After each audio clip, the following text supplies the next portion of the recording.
Bonjour à tous, c'est Jean-Luc Haut sur sa chaîne YouTube. Aujourd'hui, nous allons parler de Thales Yuki qui s'associe à Bharat Dynamics pour livrer des missiles sol-air Starstreak à l'Inde.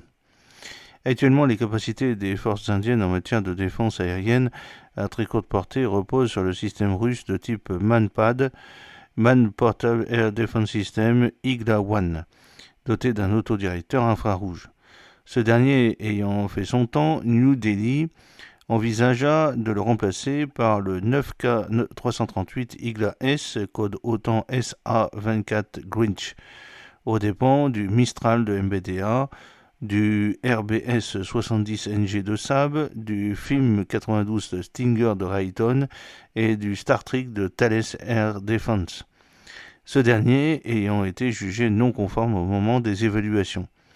À l'époque, le besoin est évalué à 800 lanceurs et à plus de 5000 missiles.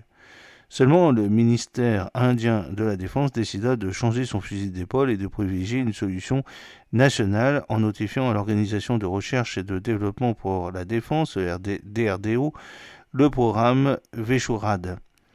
Dans le même temps, il confia à une entité du secteur public le soin de mettre au point un missile antiaérien à très courte portée et à guidage laser. Le nom, le Bharat Dynamics Limited, fut alors annoncé. L'entreprise publique indienne signa ensuite un accord de partenariat avec Thales Yuki en janvier 2021.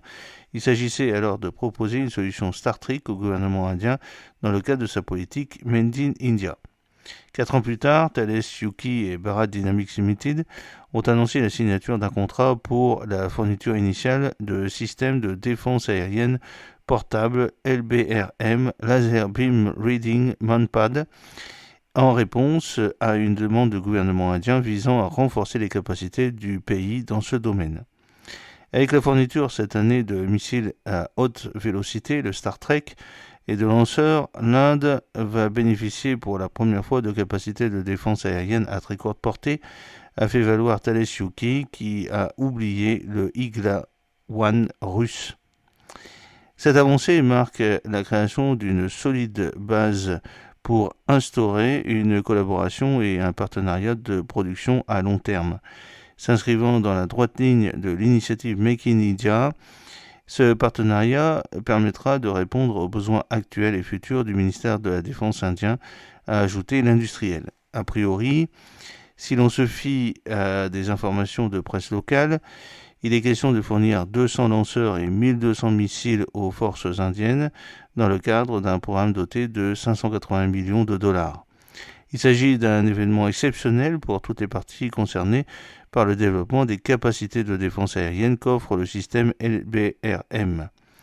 Un nouveau chapitre s'ouvre dans notre collaboration avec BDL, contribuant à concrétiser la vision d'autonomie du programme Atmashnirbhar Bharat. Avec ce contrat, le partenariat stratégique entre le Royaume-Uni et l'Inde bénéficie d'un dynamisme nouveau qui aura un impact significatif sur la défense aérienne de l'Inde, a commenté Pascal Sourise, qui est PDG de Thales International. D'une portée maximale de 7 km, le missile Star Trek se compose de 3 fléchettes explosives en tungstène, larguées depuis un porteur propulsé par un moteur fusée. Guidées par un faisceau laser, elles sont libérées à plus de Mach 3 et volent vers leur cible en formation serrée. S'il n'a pas de capacité tir et oubli, ce système peut engager des cibles ayant une faible signature infrarouge comme les drones, tout en étant insensible au brouillage et aux leurres. J'espère que cette petite vidéo vous a plu. N'oubliez pas de cliquer sur le pouce pour la promouvoir, de vous abonner si ce n'est pas encore fait, de partager cette vidéo sur vos réseaux sociaux. A très bientôt, fidèlement, Jean-Luc Haut.